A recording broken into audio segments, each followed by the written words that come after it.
नमस्कार, मैं हूं सर्वमित्र और हरियाणा विशेष में आप सभी का स्वागत है। हरियाणा विशेष में आज हम बात करेंगे बेटी बचाओ और बेटी पढ़ाओ अभियान की।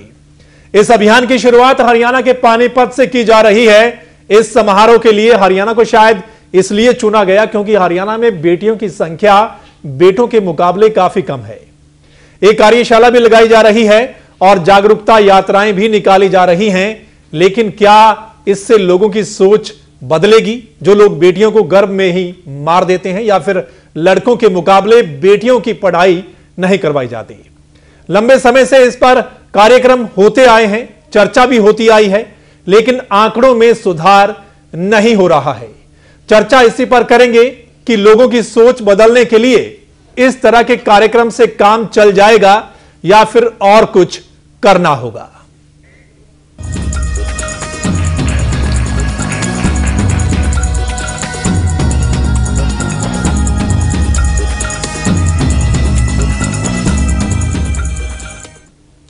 तो बेटियों की संख्या बेटों के बराबर हो और बेटियों की पढ़ाई को लेकर बेटी बचाओ बेटी पढ़ाओ राष्ट्रव्यापी कार्यक्रम पानीपत में होगा, जिसमें प्रधानमंत्री नरेंद्र मोदी शिरकत करेंगे। उससे पहले कार्यशाला के अलावा जागरूकता रैलियां निकाली जा रही हैं। पानीपत में चल रही कार्यशाला में नेताओं ने इस अभियान के बारे में अपने विचार रखे।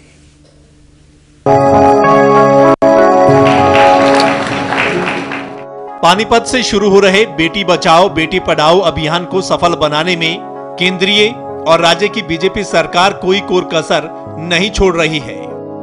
इसके लिए एक और प्रचार यात्राएं निकाली जा रही हैं, तो दूसरी ओर पानीपत में अभियान के तहत 2 दिवसीय कार्यशाला का आयोजन किया जा रहा है। कार्यशाला का उद्घाटन केंद्रीय महिला और बाल विकास मंत्री मेनका गांधी ने किया। इस मौके पर उन्होंने कहा कि आज के वक्त में महिलाओं के हालातों पर लोगों को जागरूक होने के साथ ही मानसिकता बदलने की जरूरत भी है। We will be rewarding them. They will be rewarded in many ways. We need to do psychological things as well. कार्यशाला के शुभारंभ के मौके पर गुजरात की मुख्यमंत्री आनंदीबेन पटेल भी पहुंची। उन्होंने अपने संबोधन में गुजरात में शुरू की गई योजनाओं की तारीफ की। महिलाओं की योजना नहीं सोचने की वजह से महिलाओं तक वो योजना का लाभ उसके तक जाता ही नहीं है।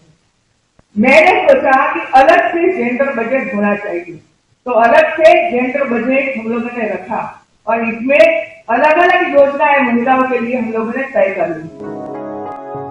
वहीं कार्यशाला की अध्यक्षता प्रदेश के मुख्यमंत्री मनोहर लाल खट्टर ने की। यहाँ सीएम खट्टर ने गुजरात में महिला और बाल विकास के लिए चलाई जा रही योजनाओं की सराहना करते हुए कहा कि हरियाणा में भी ऐसी योजनाएं लागू करने का प्रयास किया जाएगा। हम लोग हरियाणा में भी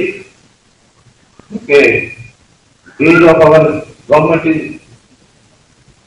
ओनली 85 डेज टुडे। 50 सीजन में हम सब योजनाओं को सारे देश भर के प्राथमिक योजनाओं पर अध्ययन कर रहे हैं। अब इस कार्यक्रम के माध्यम से जागरण सारे प्रदेश में हुआ है।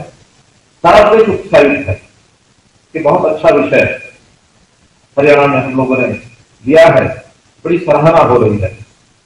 तो इस सराहना के बाद एक काम करने के लिए हमको जो अवसर मिल रहा है।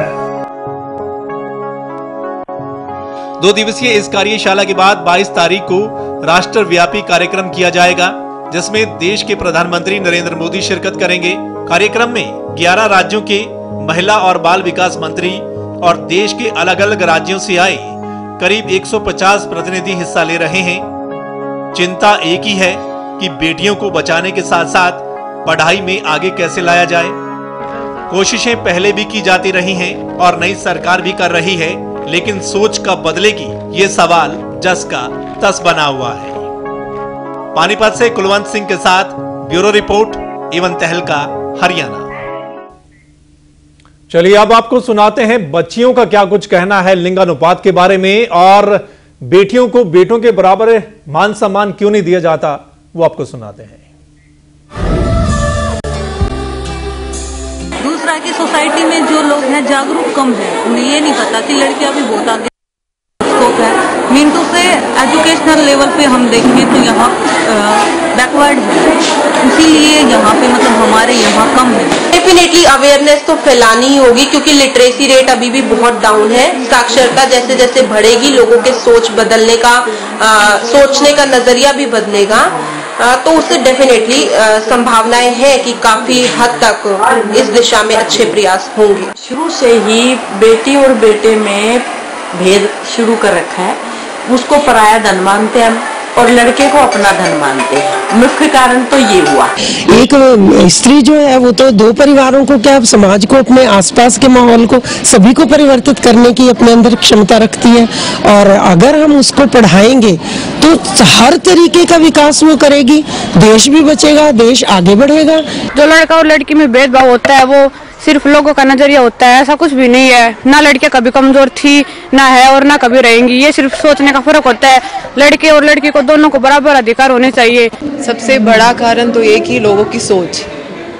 उन लोगों की सोच जो ऐसा सोचते हैं कि लड़कियां आगे नहीं बढ़ सकती, वो लड़कों से आगे नहीं जा सकती, वो भ्रूण हत्या करते हैं, लड़कियों को हम हर चीज़ में पीछे रखते हैं। सबसे पहले तो उन लोगों को अपनी सोच बदलनी चाहिए और हमें ये मुहिम चलानी चाहिए कि लड़की को आगे हमें बढ़ाना चाहिए, आगे पढ़ाना चाहिए और लोगों को अपनी सोच बदलनी चाहिए। हम यही उम्मीद करते हैं कि यहाँ से एक नया युद्ध शुरू हो और हम वो युद्ध जीते, बेटियों को बचाएं, बेटियों को पढ़ाएं और इस समाज को जागृत करें। मोदी जी ने जिस तरह कन्याओं के लिए शिक्षा का करवाया है, शिक्षा मिलेगी उन्हें, वो किसी पर बोझ नहीं बनेगी।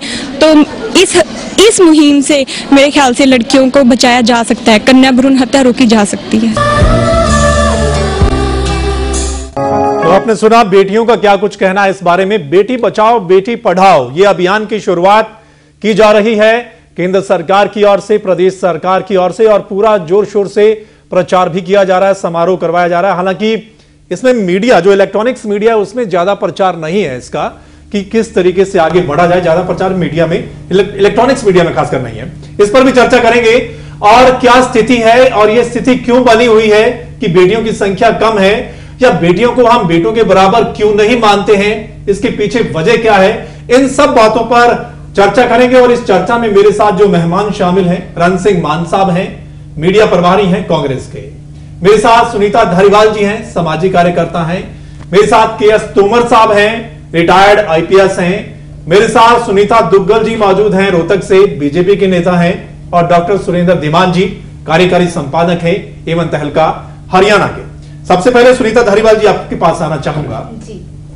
किस तरीके से देखते हैं कि शुरुआत तो हर सरकार ने की है, हर बार शुरुआत की जाती है और कई कई तरह के प्रोग्राम भी चलाए जाते हैं, लेकिन फिर भी सोच क्यों नहीं बदल रही है, फिर भी जो आंकड़े हैं उनमें सुधार क्यों नहीं आ पा रहा है? देखिए, सबसे पहली बात तो ये है कि बेटी बचाओ बेटी पढ़ाओ अभियान की जो शुरुआत हुई है वो अब सरकार की तरफ से मुख्य रूप से शुरुआत हुई है। मैं ये मानती हूँ कि सरकार बहुत साधन संपन्न होती है और सरकार अगर किसी चीज को उठा ले, और ये तो सामाजिक मुद्दा उठाया है, जिस तरीके से वो जागरूकता हो फैलाने की कोशिश की जा रही है, मुहिम बनाया जा रहा है, लोगों को, जनता को जोड़ने का काम किया जा रहा है, उसमें मैं ये मानती हूँ निस्संदेह इसमें कोई शक नहीं है कि एक विचार जो है एक संस्कार बनता है। हमारे बच्चे जो आज देख रहे हैं या सुनेंगे, आज के दिन में जो बच्चों ने ये कानों में ये चीजें पढ़ रही हैं वो संस्कार बन रहा है। मैं ये मानती हूँ कि जागरूकता का स्तर होना चाहिए। जागरूकता का बहुत देर बाद रिजल्ट देखने को मिलता है। आज की जागरूकता जो है वो हमें आज ही रिजल्ट नहीं देगी, लेकिन इसके दूरगामी परिणाम होते हैं। यदि ये हमने माना कि स्थितियों में सुधार क्यों नहीं हुआ है, मानसिक जो सुधार है, मानसिकता जो हमारे देश की, हमारी खासतौर हरियाणा प्रदेश की है, वो धीरे धीरे बदलेगी। जनरेशन टू जनरेशन परिवर्तन आ रहा है और चूंकि आजकल संचार क्रांति का युग है तो सूचना का बहुत बड़ा हाथ है, जिसमें बहुत तेजी से आज समाज बदल रहा है। पहले से स्थितियां बेहतर हुई हैं, पर मैं ये नहीं कहती हूँ कि जितनी की जरूरत थी उतनी हुई है। तो मेरा ये मानना है कि जागरूकता अभियान चलाना चाहिए और ये निरंतरता में होना चाहिए, और उसके साथ ही संवेदनशीलता जो है सरकार की ओर से महिलाओं के प्रति है उसको भी बढ़ाया जाए। सिर्फ ये कागजी और सिर्फ एक दिखावा प्रचार ना रह करके जड़ों तक जाए और एक हमारी जो समस्याएं हैं उसको एड्रेस करने वाली एक मूवमेंट बने। बिल्कुल बिल्कुल। तो यहाँ आगे बढ़ने से पहले मैं डॉक्टर धीमान साहब आपके पास आना चाहूंगा। हालांकि आंकड़े हम स्क्रीन पर भी दिखा रहे हैं, किस जिले में क्या स्थिति है, 1000 लड़कों के मुकाबले में लड़कियों की संख्या क्या है और पूरे प्रदेश में लड़कियों की संख्या क्या है 1000 लड़कों के मुकाबले, वो हम दिखा रहे हैं।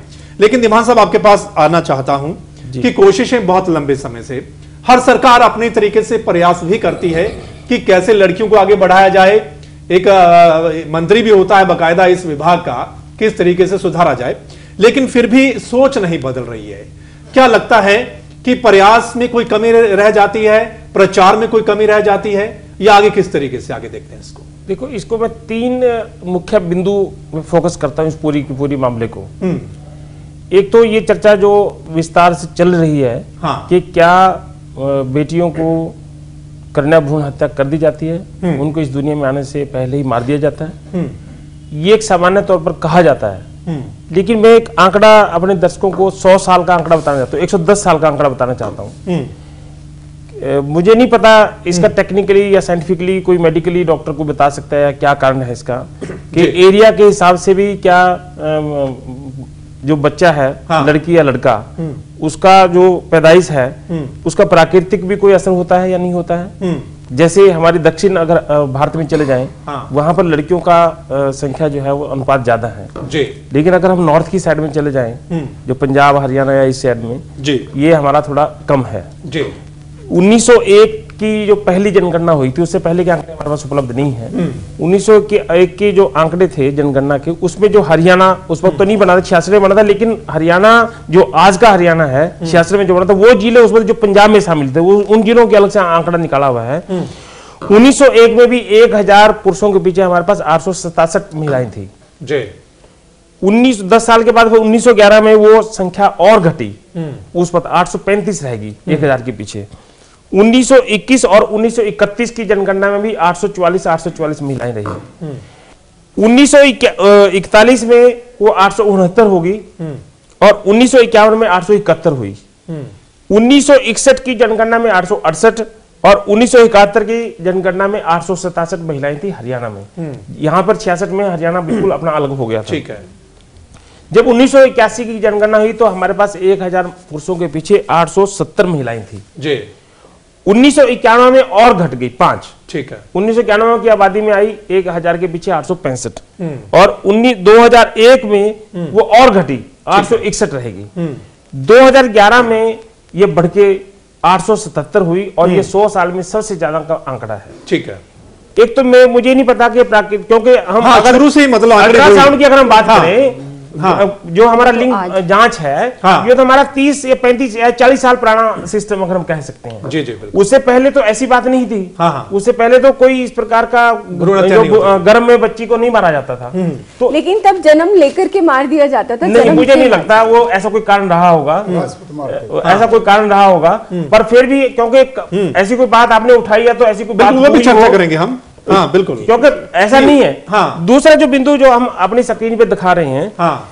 ये अभी जो 0 से 6 साल के जो बच्चे हैं, क्योंकि हर साल वो 1 साल बढ़ जाता है, तो हमारे पास सितंबर 2014 के आंकड़े हैं। हाँ। इस वक्त सबसे बुरी स्थिति जो है वो महेंद्रगढ़ जिले की, महेंद्रगढ़ जिले की। उसमें 1000 के पीछे 786 बच्चियां हैं। बिल्कुल। अगर 1000 लड़के लिए हैं बिल्कुल, तो उसमें 786 बच्चियां हैं। हाँ। बाकी आंकड़े हमारे स्क्रीन पे उपलब्ध हैं। और सबसे ज्यादा मेवात में 1000 के पीछे 920, जिसको कम पढ़ा लिखा माना जाता है कि वो जो एरिया कम पढ़ा लिखा है। 2011 की जो गणना आई थी, लेकिन उसमें बात भी सामने आई थी कि सबसे कम साक्षर जिला मेवात, हाँ, और सबसे ज्यादा लिंग अनुपात, हाँ, लिंग अनुपात वहां पर। ये बड़ी सोचने वाली बात है, इस पर भी हम चर्चा करेंगे।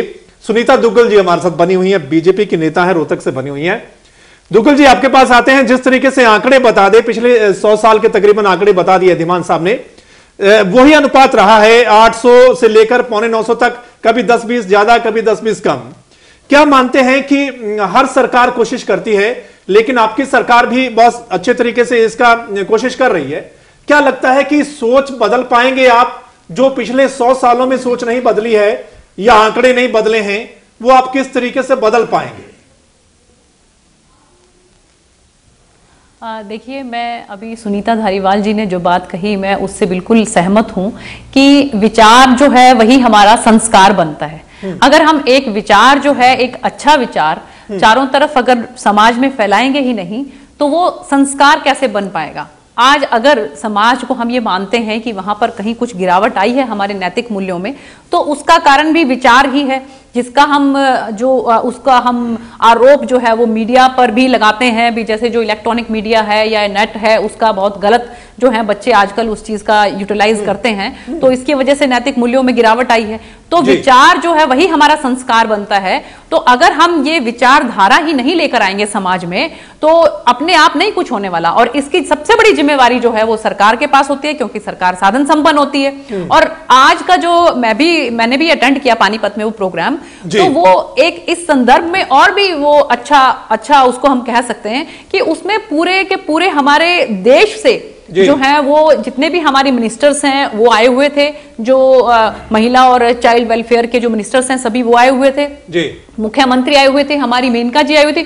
सब लोगों ने अपने विचार शेयर किए। वहां पे वो एक ऐसा प्लेटफॉर्म सबको मिला कि सबने अपने विचार शेयर किए, और शेयर करने के बाद ये महसूस किया कि किस स्टेट में क्या अच्छा हो रहा है बच्चियों के लिए, तो वो क्यों ना हम अपनी स्टेट में भी वो चीज लेकर आए। तो जब तक ये चीज बैठकर एक प्लेटफॉर्म पर आप डिस्कस नहीं करोगे, एक चीज आप आपस में शेयर नहीं करोगे, तब तक जो है हम उसको सारे के सारे प्रदेश में, सारे के सारे देश में लागू नहीं कर सकते। तो ये बहुत अच्छी सोच लेकर हमारे माननीय प्रधानमंत्री मोदी जी जो हैं, उन्होंने ये उन्हीं का ब्रेन चाइल्ड है, ये उन्हीं की सोच है कि क्यों ना हम सभी के सभी जो हमारे प्रदेश हैं उन सबको इकट्ठा करें एक प्लेटफॉर्म पर, और वहां पर उन सबके विचार जो है आपस में शेयर हों। तो मैं मानती हूं कि ये विचारधारा जब समाज में फैलेगी तो जरूर जो है जागरूकता बढ़ेगी। बिल्कुल, आता हूं दुग्गल साहब आपके पास। ये सोच पहले भी, मान साहब आपके पास आता हूं, ये सोच पहले भी रही है और सरकार बहुत कुछ कर सकती है, क्योंकि उसके पास इतना साधन होता है। जिस तरीके से सुनीता जी कह रही है कि साधन संपन्न होती है, सरकार बहुत पैसा खर्च कर सकती है, इस पर बहुत अच्छा प्रचार कर सकती है, और प्रचार से मेरे को लगता है बहुत कुछ चेंज भी होता है। क्या मानते हैं कि आपने भी काफी कोशिश की पिछले 10 सालों में इस मामले में, और अब आगे भी कोशिश होनी चाहिए, चाहे सरकार कोई भी हो? मान साहब। अच्छा, मैं हाँ जी। जितना अब तक इस बहस में जिन्होंने भी अपनी बात रखी, जैसे डॉक्टर साहब, दिमान साहब हैं या सुनीता जी हैं और दुग्गल जी हैं, हाँ, ये तो साफ है कि ये किसी एक प्रदेश की समस्या नहीं है, किसी एक पार्टी की भी समस्या नहीं है, बिल्कुल देशव्यापी है। किसी प्रदेश में कम है, किसी में ज़्यादा है, वो भी डॉक्टर दिमान साहब ने आंकड़े रखे हैं। बिल्कुल। तो ये जो देश है, इसमें किसी को, इसमें कोई राजनीति की बात नहीं है, बिल्कुल सामाजिक सरोकार है, और हम सब के लिए बहुत ही एक गंभीर और चुनौतीपूर्ण जो है ये समस्या है जी। और उसके लिए कोई इसको एक पार्टी का विषय भी नहीं बनाया जाना चाहिए, बिल्कुल, क्योंकि किसी एक पार्टी तक सीमित नहीं है ये जी। इसमें पूरा समाज जो है वो इससे जुड़ा हुआ है, और इस समस्या के जो दुष्परिणाम हैं वो भी बहुत सामान्य तौर पर तकरीबन पूरे देश में एक जैसे हैं। बिल्कुल। तो प्रयास का जहाँ तक ताल्लुक है, हम बिल्कुल सहमत हैं, और हमारे पूर्व मुख्यमंत्री जी ने भी इस बात को सराहा। हमारी पार्टी को भी इस बात से कोई दिक्कत नहीं है। हम नेगेटिव पॉलिटिक्स न पहले की न आज करते हैं। कोई अच्छी चीज़ यदि आती है तो हमने पहले भी कहा कि हम उसको सपोर्ट करेंगे। ये सरकार के ऊपर डिपेंड करता है कि वो इसको एक पार्टी का विषय बनाती है या पूरे समाज को, पूरे देश को, विभिन्न दलों को इसमें यदि जुड़ेगा। तो मैं ये समझता हूँ कि इससे एक तरह से यदि सब लोग एक धारा में काम करेंगे तो उसके परिणाम और अच्छे आ सकते हैं। बिल्कुल। जहाँ तक 10 साल की बात है, आंकड़े ये कहते हैं कि ये नहीं है कि ये पहली बार है कि किसी सरकार ने महसूस ही नहीं किया हो। हाँ, बिल्कुल। 2005 में जब भूपेंद्र सिंह हुड्डा ने टेक ओवर किया हरियाणा में, तो उससे पहले ऐसी कोई योजना नहीं थी इसी बात को कि जो लिंग अनुपात है उसमें हरियाणा, ताकि उसमें कोई सुधार आए। तो बेटियों के लिए एक लाडली योजना योजना के नाम से शुरू की और 5,000 रुपये उसको हर साल LIC के तौर पर 5 साल के लिए तय किया। उसके बाद 5 साल और बढ़ा दिया और 2006 में इसको और आगे बढ़ाया। हाँ। और उसमें कि माँ बाप पे कोई बोझ ना हो, इसलिए जिसके लड़कियां हैं उसको माँ की या बाप की जिसकी भी एज 45 पहले हो उसको जो पेंशन दी जा रही है, बुढ़ापा पेंशन या दूसरी जो पेंशन है, उसके समान उनको भी पेंशन दी जाए ताकि वो अपनी बच्चियों की देख रेख ठीक से करे। या और जो इंसेंटिव बच्चियों को पढ़ाने की, क्योंकि एक शिक्षा भी एक ऐसी चीज़ है कि आप यदि बेटियां शिक्षित होंगी, समाज शिक्षित होगा, तो निश्चित रूप से जागरूकता आने में ज़्यादा आसानी होती है। तो उसके लिए जो है बाकायदा सरकार ने प्रयास किए और उस प्रयास का ये भी नतीजा हुआ कि जो ड्रॉप आउट है हरियाणा में वो आज लोएस्ट उसके ऊपर है, लगभग 0 के ऊपर आ गया। तो ये नहीं है कि सरकार ने प्रयास नहीं किए, तो सरकार आज के यदि भी सरकार प्रयास कर रही है तो हम इसको अन्यथा नहीं लेते। बिल्कुल अच्छी चीज है, अच्छी मुहिम है, लेकिन इसका राजनीतिकरण नहीं होना चाहिए।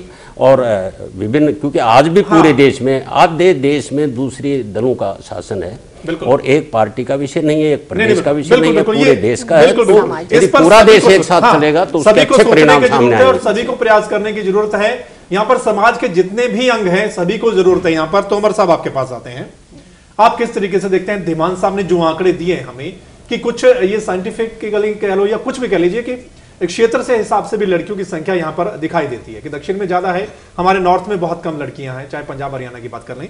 आप किस तरीके से देखते हैं कि शुरुआत से ही लड़कियों की संख्या कम होने का मतलब पीछे वजह क्या हो सकती है? नौरत की अगर बात करें तो ऐसा है जी कि प्रकृति का भी कुछ इस पर होगा कारण, लेकिन सबसे बड़ी बात यह है कि एक जाति विशेष थी जो लड़कियों को पैदा होते ही मार देती थी और उनको ये शर्म थी कि हमारे घर कोई मोड़ बांध जाएगा और हमें झुकना पड़ेगा और हमारी जो चौधर है, सरदारी है, उसमें फ़र्क पड़ेगा। ऐसा होता रहा है, आज़ादी के बाद भी होता रहा है, हरियाणा बनने के बाद भी होता रहा है। मैं एक घटना आपको बताता हूँ। 1 नवंबर सन 1966 को बना हरियाणा। उस दिन मैं सेशन कोर्ट में अम्बाड़ा एक मर्डर केस में शहादत के लिए आया था जी। तो एक सरदार सरदूल सिंह थे, तरन तारण फार्म के नाम से जमुनानगर उनका फार्म था जी।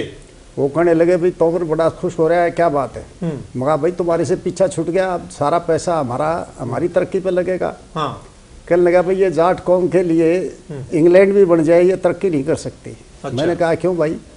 ये पढ़ाते नहीं अपनी लड़कियों को, जिसको जन्म देने वाली अनपढ़ है वो कौम कैसे तरक्की करेगी? अच्छा। तो ये बात मेरे को टच करके मैंने अपनी लड़कियों को पता कराया भाई कौन सी संस्था ऐसी है जहाँ पढ़ाया जाए। तो वनस्थली विद्यापीठ है जयपुर से 88 किलोमीटर आगे जी। वहाँ सुई धागे से लेके जो है हवाई जहाज तक चलाना सिखाते हैं और आधुनिक शिक्षा है और भारतीय सभ्यता है। खद्दर के अलावा कुछ पढ़ने नहीं देते। मैंने तीनों लड़कियों को वहाँ डाला, फिर यहाँ चंडीगढ़ भी पढ़ाया। मैंने अपनी लड़कियों पर पूरा भरोसा किया, उनको कहा देखो बेटा आप कहीं जाओ, किसी से मिलो, किसी से बात करो जी, ये ध्यान रखना है कि तुम्हारे बाप को यहाँ सब जानते हैं, अगर कोई बात ऊंची नीची होगी तो तेरे बाप की सोशल डेथ हो जाएगी। रोज के है मैं उस सदमे को सहना सकूँ। मेरी बेटियों ने मेरी लाज रखी, मेरे को। तो कहने से मतलब ये है अभी लड़की जो है 2 घरों की इज्जत की मालिक है और अगर माँ पढ़ी लिखी होगी तो ये देश का निर्माण करने वाला सबसे पहला गुरु जो है माँ होती है। अगर माँ को नहीं पढ़ाएंगे तो देश का तो कल्याण हो लिया। इसीलिए इतना जुर्म हो रहा है, इतने क्राइम हो रहा है। लड़कों में कोई संस्कार माँ ने दिए ही नहीं क्योंकि माँ बेचारी जानती नहीं है। तो जहाँ तक पैदाइश का है, कंट्रोल करने का है, आज के टेक्नोलॉजी में कोई मुश्किल नहीं है। हर अल्ट्रासाउंड मशीन को कंट्रोल बैठ के कहीं से भी किया जा सकता है। तो वो ये तो भ्रूण हत्या तो रोकी जा सकती है। इसके मैं ये ठीक है, कोशिश भी कर रही है सरकार, कोशिश भी कर रही है कि भ्रूण हत्या को कैसे तो इससे बढ़िया जो स्कीम लॉन्च की है शायद आज तक नहीं हुई। और मैं बड़ा खुश हूं कि मान साहब कह रहे हैं कि हर पॉलिटिकल पार्टी इसके अंदर इन्वॉल्व होनी चाहिए और तभी ये जो है कामयाब होगी।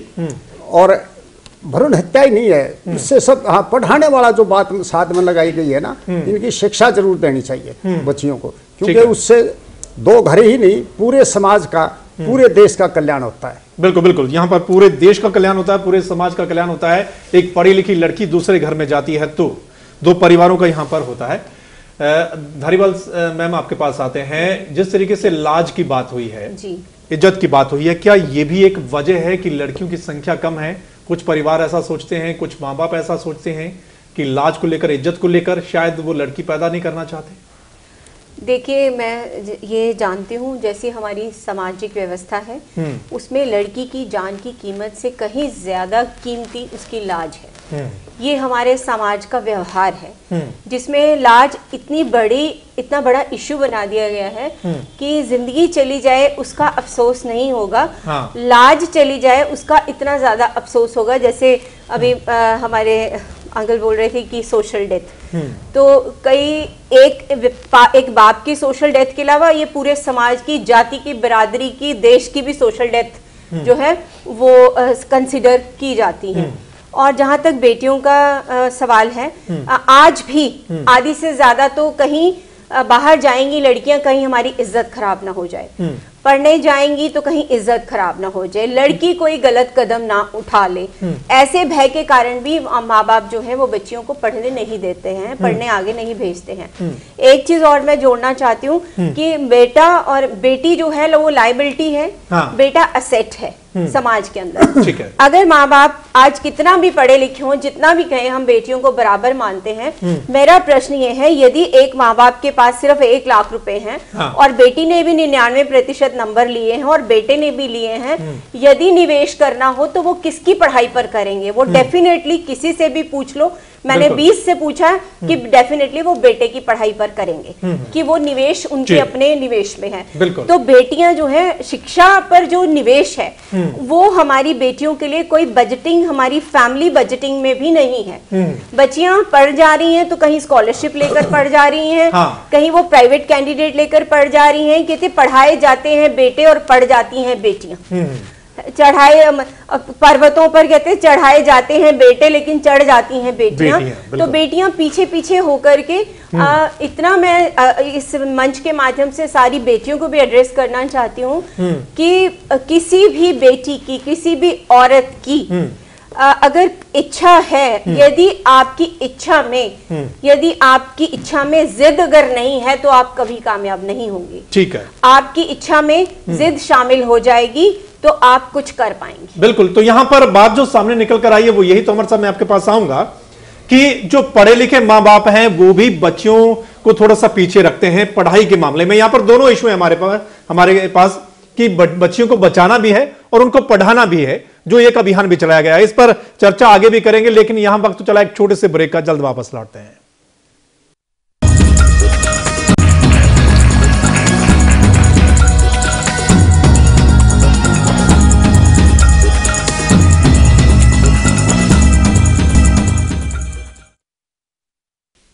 ब्रेक के बाद आप सभी का स्वागत है दोस्तों। बेटी बचाओ बेटी पढ़ाओ ये अभियान शुरू किया गया है और हमारा भी विषय है कि समाज को आगे आना चाहिए, बेटी को बचाना भी है और पढ़ाना भी है और लड़कों के बराबर बनाना है।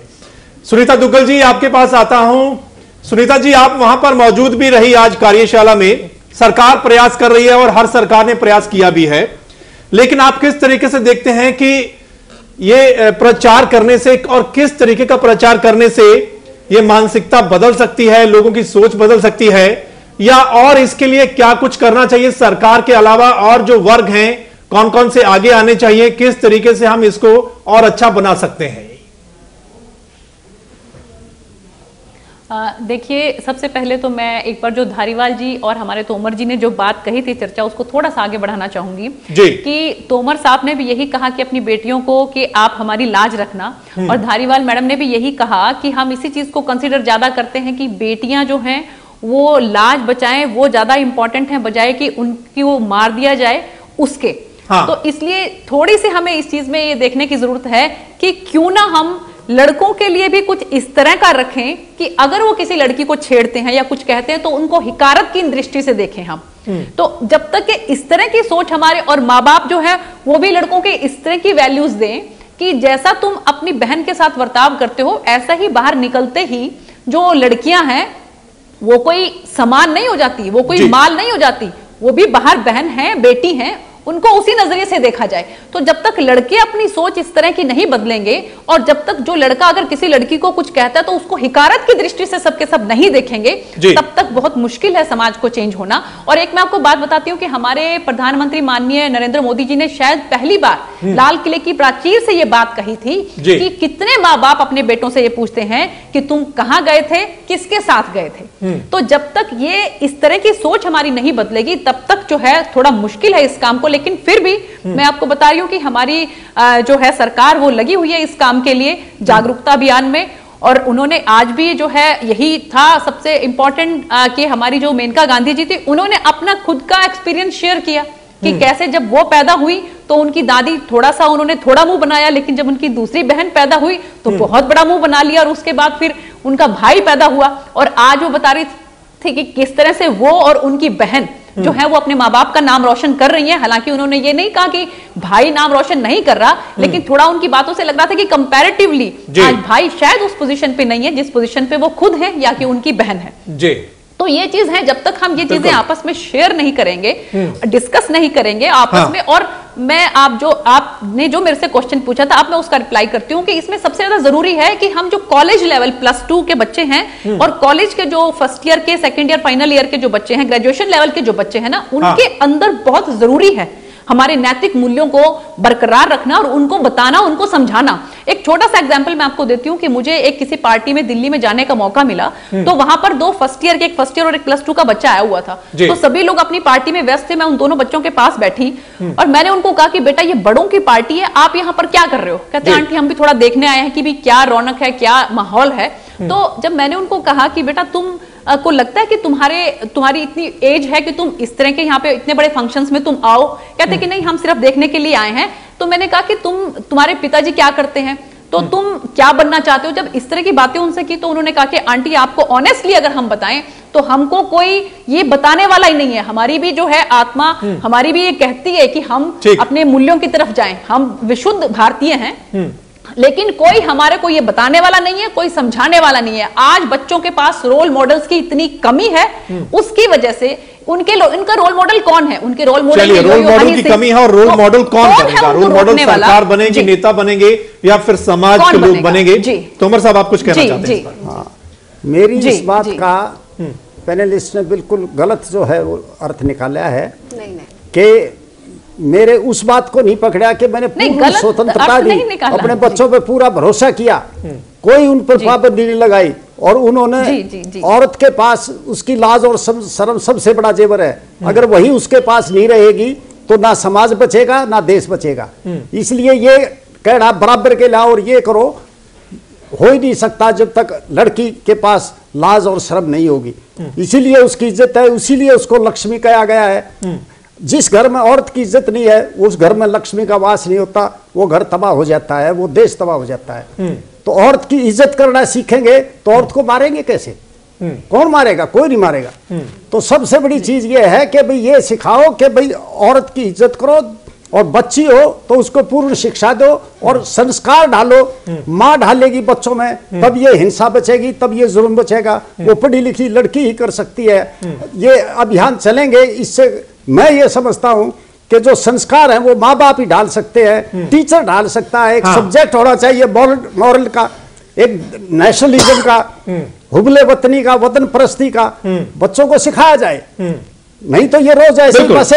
और लेकिन शिक्षा से कितना फर्क पड़ रहा है? जिस तरीके से सुनीता मैम कह रही हैं कि पढ़े लिखे माँ बाप भी बराबर तवज्जो नहीं देते हैं। मान साहब आपके पास आता हूं। मान साहब, प्रचार प्रसार के अलावा और क्या कर सकते हैं इसके लिए?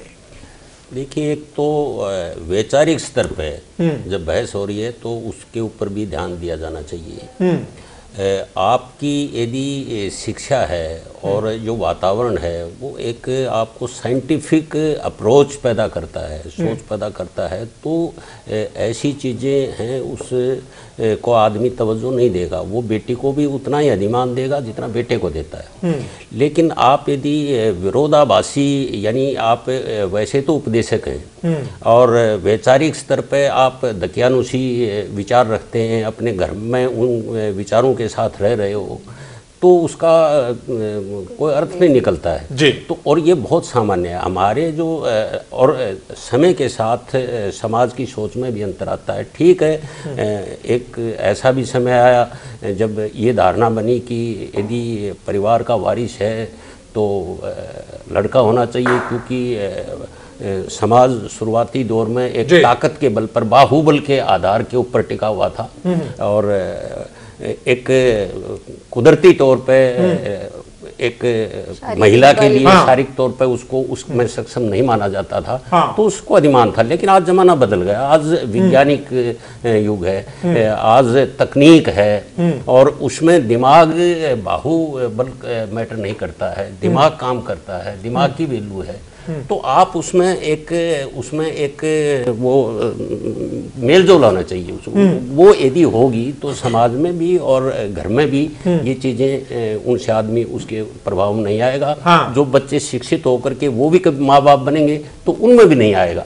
अब सवाल ये है कि हम एक औरों के लिए तो शिक्षा दें कि ऐसे होना चाहिए और अपने घर में, अपने परिवार में, अपने जो सामाजिक उसमें परिदृश्य में हम यदि उल्टा बिहेव करते हैं, हम ऐसी बात कहते हैं जो बात कहते हैं, तो उसका कोई वैल्यू नहीं है। इसीलिए मैंने बहुत बोला और मुझे नहीं पता कि इसमें किसी को क्यों आपत्ति है जब विषय किसी एक प्रदेश का नहीं, बिल्कुल समस्या किसी एक पार्टी की नहीं, बिल्कुल, तो इसको पूरे देश को माहौल ये बनाया जाना चाहिए कि मुहिम ठीक है, आगे जो भविष्य के लिए बहुत जरूरी है, तो इसमें एक संकुचित सोच नहीं आनी चाहिए, बिल्कुल, और वो राजनीतिक दृष्टि से भी नहीं आनी चाहिए। तो इसमें समाज के जितने हिस्सों को, एनजीओज को, पार्टीज को, क्योंकि हम एक बहुदलीय शासन प्रणाली वाले देश हैं और हर किसी कि आप किसी को कमजोर मत समझो, किसी को हल्का मत समझो, बिल्कुल, औरों की विषय रहती है समाज में, वो भी समाज में रहते हैं, वो भी अपनी जो ताकत है वो समाज से ही हासिल करते हैं। तो जितनी इन्वॉल्वमेंट व्यापक होगी उतना ही इसका प्रभाव भी व्यापक होगा। डॉक्टर धीमान साहब आपके पास आते हैं। डॉक्टर धीमान साहब, सरकार तो यही कर सकती है कि प्रचार कर सकती है, प्रसार कर सकती है, और प्रचार मैं आपसे जानना चाहता हूं, एक इलेक्ट्रॉनिक्स मीडिया बहुत अच्छा माध्यम है, मेरे ख्याल उसमें डॉक्यूमेंट्री बनाकर या किसी भी तरीके से हम अच्छा लोगों को समझा सकते हैं कि बेटी क्यों जरूरी है। लेकिन इस मामले में भी बीजेपी सरकार थोड़ी सी पीछे रह गई है। इलेक्ट्रॉनिक्स मीडिया का इतना ज्यादा इस्तेमाल क्यों नहीं किया जा रहा? देखो, मैं आपको इस जो समस्या है ये हमारी 3 बिंदुओं से, पहले जैसे मैं बता रहा था कि 3 बिंदुओं से मिली हुई है। हाँ। एक तो सामाजिक तौर पर वो मान साहब ने और हमारी दोनों मैडमों ने और तोमर साहब ने बताया।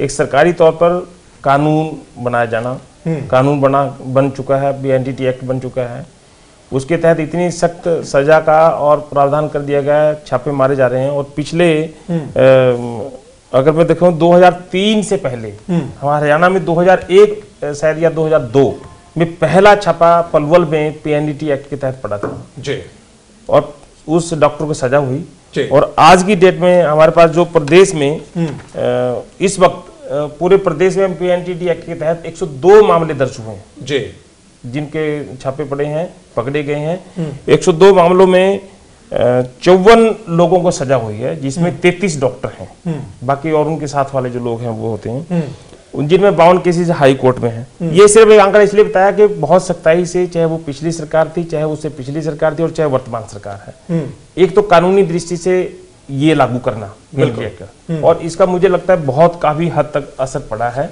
और सामान्य तौर पर भ्रूण जांच नहीं होती, ठीक है, और बहुत छापे पड़े जा रहे हैं। इसके बावजूद बहुत सारी अथॉरिटीज बना दी हैं। मतलब एक सिस्टम ये होगा, दूसरा सिस्टम समाज का, तीसरा सिस्टम जो है जागरूकता का।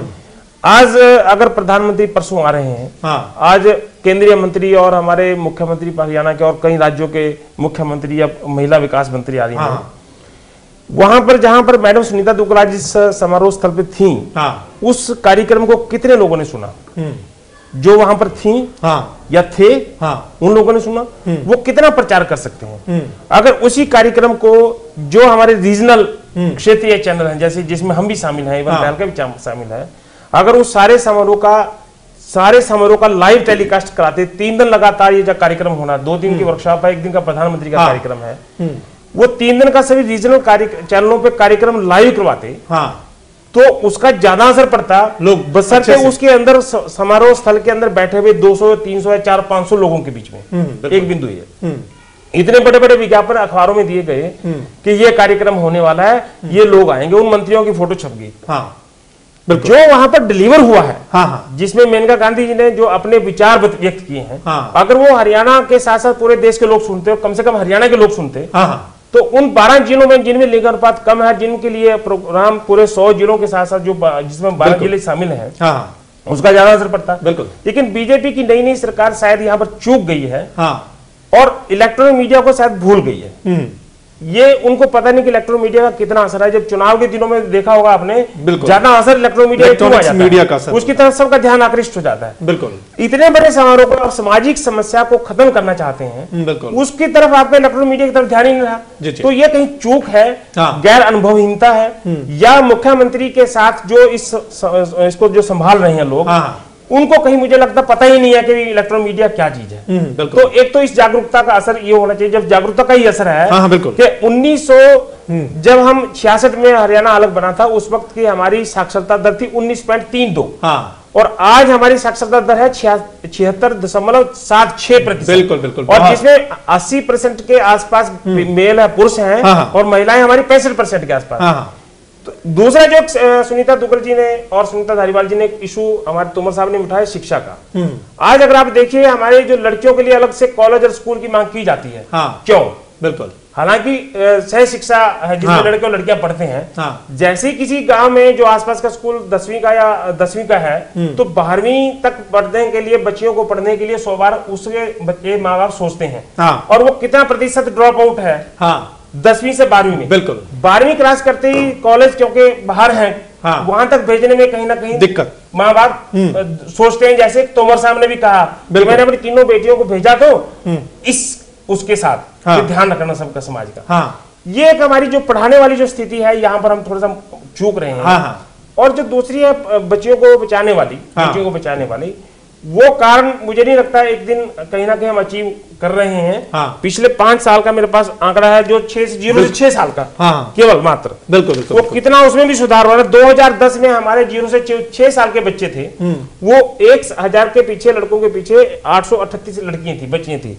2011 में बढ़ के वो उसमें घट गई, वो 2011 में उसमें 5 घट के 833 रही। 2012 में उसमें 20 का बढ़ा हुआ 853 तक पहुंचे। 2013 में 868 हो गए। और अब हमारे पास 2014 सितंबर तक के आंकड़े हैं, जिसमें हमारी 1000 बच्चियों के पीछे 0 से 6 साल तक की 872 हम हो गए हैं।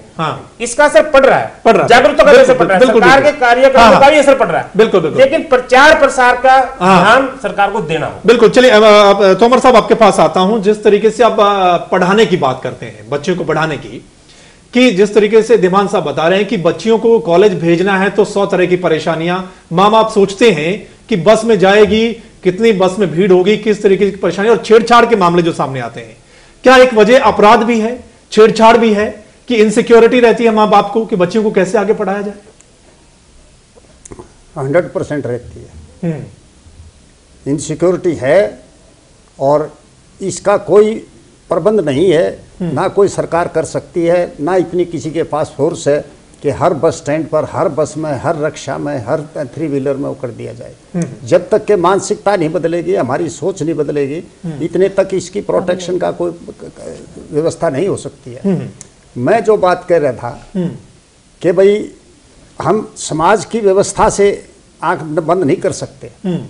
अगर जैसे बिटिया कह रही थी कि लड़की को पराया धन समझते हैं, इसमें कोई दो राय नहीं है। लड़की ने तो जाना है, राजे महाराजा ने भी अपने घर कभी नहीं रखी, और जमाई घर में कोई रख नहीं सकता। घर में जमाई जो रखता है तो ना उस घर का बसने का कोई चांस होता है, ना उस गांव के अंदर कोई शर्म लिहाज रहती है। तो बढ़िया से बढ़िया शिक्षा पर हर माँ बाप अपनी लड़की पर पैसे लगाता है, और अपनी सामर्थ्य से ज्यादा उसकी शादी पर खर्च करता है, और उसका जीवन बढ़ने के लिए अगर कहीं कोई चांस हो तो उसके लिए भी अपना वो सब कुछ बेचने को तैयार होता है। तो ये बराबरी का तो भगवान ने अलग अलग बना रखे हैं, बराबरी का करना है। अब जैसे हमारी लड़कियों ने कितना नाम रोशन किया है फील्ड में, स्पोर्ट्स के में। बिल्कुल बिल्कुल है जी, ये है बराबरी। तो ये बराबरी नहीं है कि उछंडता गई उसको छूट दे दे, बेशर्मी की छूट दे दे, कहीं भी घूमे आए जाए। ये जो है बराबरी नहीं है, ये उन बच्चों को स्पाइल करने वाली सजेशन दी जा रही है। सबसे बड़ा ये है कि भाई बेटा लाज शर्म अपनी तेरे हाथ में है और तू कहीं भी जाम, तेरे पे भरोसा है। और वो लड़की कभी भी विश्वास को नहीं तोड़ती है और हर फील्ड में वो कामयाब होती है। लड़कों के साथ प्रैक्टिस करवाते हैं भिवानी में, वो इनके मान साहब के इलाके के बंदे। बिल्कुल बिल्कुल बिल्कुल जी बिल्कुल फिल्म आ रही है बिल्कुल धरीवाल मैम, बिल्कुल हरियाणा की लड़कियां तो बहुत नाम कमाया है हरियाणा की लड़कियों ने, और पूरे देश में नाम है। जो हरियाणा की लड़कियां आगे बढ़ी हैं, कल्पना चावला की बात करें या खेलों की बात करें, माउंट एवरेस्ट की बात करें, तो बहुत नाम कमाया है दुनिया में। बिल्कुल धरीवाल मैम, किस तरीके से जो सोच बदलने वाली बात है, आप खुद कहते हैं कि पढ़े लिखे मां बाप भी वो तवज्जो नहीं देते पढ़ाई में, खासकर वजह वही मैं जानना चाहता हूं कि अपराध है या कुछ और बात है, या वाकई में ही चाहे हम कितना भी पढ़ लिख जाएं हमारी मानसिकता चेंज होने वाली नहीं है। हालांकि जो मौजूदा मां बाप है लड़की को भी उतना प्यार करते हैं जितना वो लड़के को करते हैं, इसमें कोई दो राय नहीं है, लेकिन कहीं ना कहीं पढ़ाई में हम पीछे रह जाते हैं। जी सबसे पहले तो मैं खुद बहुत गर्व महसूस करती हूँ जब हम अपनी हरियाणा प्रदेश की बेटियों को, जिन्होंने खेलों के स्तर पर राष्ट्रीय और अंतर्राष्ट्रीय स्तर पर हरियाणा का नाम किया है। बिल्कुल बहुत सारी लड़कियां हमारी पुलिस में बहुत अच्छे से जाना चाहती हैं, सेनाओं में जाना चाहती हैं, और अखाड़ों में जिस तरीके से उन्होंने किया है, उसके पीछे मैंने एज ए सोशियोलॉजिस्ट जो मैं उनसे मिलने के बाद एक चीज़ सामने आ रही थी, कुछ लड़कियों ने बॉक्सिंग या कुछ लड़कियों ने रेसलिंग इसलिए ज्वाइन की, उनकी मोटिवेशन का कारण था कि आते जाते उनको लड़के बहुत परेशान करते थे। तो उन्हें लगा कि हमें अगर लड़कों से कमतर समझा जाता है, उसके पीछे सिर्फ और सिर्फ एक बायोलॉजिकल रीजन है कि मेरा शारीरिक क्षमता उनसे कम है, तो क्यों ना मैं अपनी शारीरिक क्षमता को ही इतना बढ़ा लूं कि मैं उनको अपनी शारीरिक क्षमता से ही टक्कर दूं। जिस क्षमता के कारण मुझे कमतर कहा, उसी क्षमता से मैं उनको उनके बराबर आती हूँ। तो इस तरीके से वाकई में हमारी बेटियां जो है उन्होंने अपनी शारीरिक क्षमता को विकसित किया और उन्होंने मेडल्स लिए और आज नाम भी उनका हो रहा है, और ये मुझे बहुत अच्छा है, मैं फख्र करती हूँ अपने प्रदेश पर।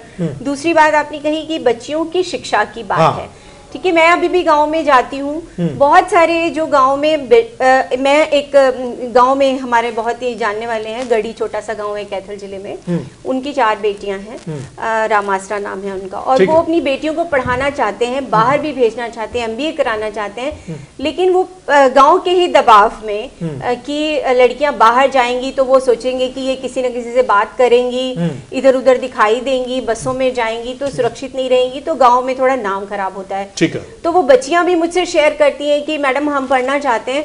तो मैंने ये देखा अभी भी बहुत सारी जगह हैं जहां पर बच्चियां पढ़ना चाहती हैं, लेकिन हम ऐसे कुछ सामाजिक कारणों से, सामाजिक दबावों से मैं मानती हूँ कि हम नई बच्चियों को पढ़ने भेज रहे हैं। लेकिन दूसरी तरफ जब शिक्षित हो गए हैं, जहाँ उनको परिवेश मिला है, यहाँ बात परिवेश की है, जहाँ बच्चियों को परिवेश मिला है, परिवारों को परिवेश मिला है, वहाँ स्वीकृति हुई है और लड़कियां पढ़ लिख गई हैं। और वाकई में आज तो जैसे अभी मान साहब बता रहे थे थोड़ी देर पहले कि बल की बात थी कि शारीरिक बल से बात की, आज तो हवाई जहाज चलाने में कौन सा शारीरिक बल चाहिए, आज तो टेक्नोलॉजी का जमाना है, ब्रेन्स हैं, लड़कियां बहुत आगे बढ़ सकती हैं। तो मेरा मानना ये है कि शिक्षा जो है आपने 10वीं 12वीं करा करके ये सोच करके बच्चियों को घर बैठा लिया कि अगर ज्यादा पढ़ लिख जाएगी ज्यादा जागरूक हो जाएगी, ये भी एक सोच है। ज्यादा जागरूक हो जाएगी और अगर ज्यादा बड़ी डिग्री कर ली तो लड़का वैसा देखना पड़ेगा और इसके ये कमतर को शादी नहीं करेगी, दहेज की जो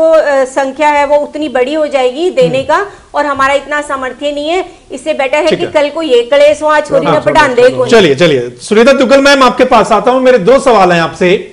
एक तो क्या बच्चियों को ये जो सिक्योरिटी प्रोवाइड करवाई जाएगी कि वो बिल्कुल बेखौफ होकर बाहर निकले, मां बाप को भी लगे कि बाहर बिल्कुल सुरक्षा है लड़कियों के लिए। दूसरा जो सवाल था इलेक्ट्रॉनिक्स मीडिया की जो कमी, जिस तरीके से दिमान साहब भी कह रहे हैं, इसमें शायद आप कहीं ना कहीं पीछे रह गए। जी बिल्कुल, पहले आपके सवाल का जवाब मैं देती हूँ कि इसके लिए पूरी कोशिश है। आज वहाँ पर भी ये चर्चा थी कि 33% जो है वो हम महिला पुलिस जो है वो भर्ती करेंगे और बच्चियों को उनके स्कूल में जाकर, कॉलेजेस में जाकर सेल्फ डिफेंस के लिए जो है उन बच्चियों को वो भी सिखाया जाएगा कि किस तरह से वो अपना सेल्फ डिफेंस कर सकें। तो यहाँ पे मैं ये मानती हूँ कि बराबरी का मतलब ये है कि लड़कियों को ये सिखाया जाए कि वो बहुत ज्यादा उच्छृंखल और उदंड ना बने, और लड़कों को भी ये सिखाया जाए कि वो भी अपने आप को लड़का समझकर उतने उदंड ना बने, थोड़ा वो माइल्ड हो, और थोड़ा सा लड़कियां जो हैं वो अपने आप को सेल्फ डिफेंस जो है वो इतना अपने आप को इतना वो काबिल बनाए कि सेल्फ डिफेंस वो कर सके, लेकिन इतना उदंड भी ना हो जाए कि वो अपनी लाज शर्म, जो हमारे तोमर साहब ने कहा, मैं बहुत अप्रिशिएट करती हूँ कि उन्होंने किस तरह अपनी बच्चियों को पढ़ाया। और जो बात आपने इलेक्ट्रॉनिक मीडिया की कही, तो ये इस चीज को एडमिट करने में मुझे कोई संकोच नहीं है, और इस बात को जो है वो ऊपर तक पहुंचाया भी जाएगा और इस बात का आगे से ध्यान भी रखा जाएगा। ये बिल्कुल ठीक बात है आपकी कि इतना बड़ा आयोजन अगर है, अगर उसकी प्रॉपर जो है उसकी पब्लिसिटी भी हो तरीके से, तो वो और ज्यादा उसके फिर जो है रिजल्ट्स अच्छे आते हैं। बिल्कुल बिल्कुल। तो यहां पर जागरूकता करनी भी चाहिए, प्रचार प्रसार करना चाहिए और समाज के हर वर्ग को सोचना चाहिए कि लड़कियां लड़कों के बराबर हैं, उनको जन्म लेने देना चाहिए, उनकी पढ़ाई पर भी खास तौर पर ध्यान देना चाहिए कि लड़कियां किसी भी फील्ड में लड़कों से कम नहीं है। सरकार कोशिश कर रही है, हर सरकार ने कोशिश की है। जी दिमान साहब, मैं ऐड और करना चाहूंगा। हाँ, जैसे बीजेपी ने अपना घोषणा पत्र जो दिया था, हाँ, हरियाणा की लड़कियों के लिए उन्होंने 2 वादे किए थे कि गार्ड से संबंधित, गार्ड युक्त, मतलब एक ऐसी बसें चलाई जाएंगी रोडवेज की जिसमें गार्ड होंगे ताकि लड़कियां स्कूल कॉलेज तक आसानी से जा सकें। अगर ये हो जाए तो वो माँ बाप अपनी लड़कियों को कॉलेज तक, यूनिवर्सिटी तक भेज सकते हैं। बिल्कुल, काफी। दूसरा, उन्होंने कहा था कि सभी स्कूल कॉलेज में बाहर जो उनके साथ बदतमीजी होती है सीसीटीवी कैमरे लगाए जाएंगे और उसका बड़ा असर पड़ेगा। तीसरा, पिछली सरकार में एक बहुत बड़ा काम हुआ है कि सोनीपत के खानपुर कला में महिलाओं के बच्चियों के लिए यूनिवर्सिटी खुली है, वो स्पेसिफिक लड़कियों के लिए है। उसमें बहुत सारे माँ बाप अपनी लड़कियों को, जैसे तोमर साहब ने तो राजस्थान में भेजे थे, हरियाणा की माँ बाप अपनी लड़कियों को वहां पर भेज रहे हैं और वो बहुत बढ़िया स्टेप था एक महिलाओं को शिक्षा देने में, आगे बच्चियों को। बिल्कुल, उसमें बेखौफ होकर बड़े माँ बाप जो हैं वो लड़कियों को भेज सकते हैं, वहां पर हॉस्टल है, सारी सुविधा है। बिल्कुल बिल्कुल। इस प्रकार की अगर सारी सुविधाएं दी जाएंगी तो कोई इसमें शक नहीं, बच्चियां बचेंगी भी और बच्चियां पढ़ेंगी भी। बिल्कुल, एक मानसिकता चेंज हो जाएगी और माँ बाप को भी लगेगा कि हमारी जो बच्चियां हैं वो बाहर भी सुरक्षित है, पढ़ने जाती है वहां पर भी सुरक्षित है और सरकार ये सब कर सकती है और सरकार ने अपना घोषणा पत्र में भी दिया है। सभी मेहमानों का बहुत बहुत शुक्रिया इस चर्चा में शामिल होने के लिए। इस खास चर्चा में इतना ही, लेकिन आप बने रहे एवं तहलका हरियाणा के साथ।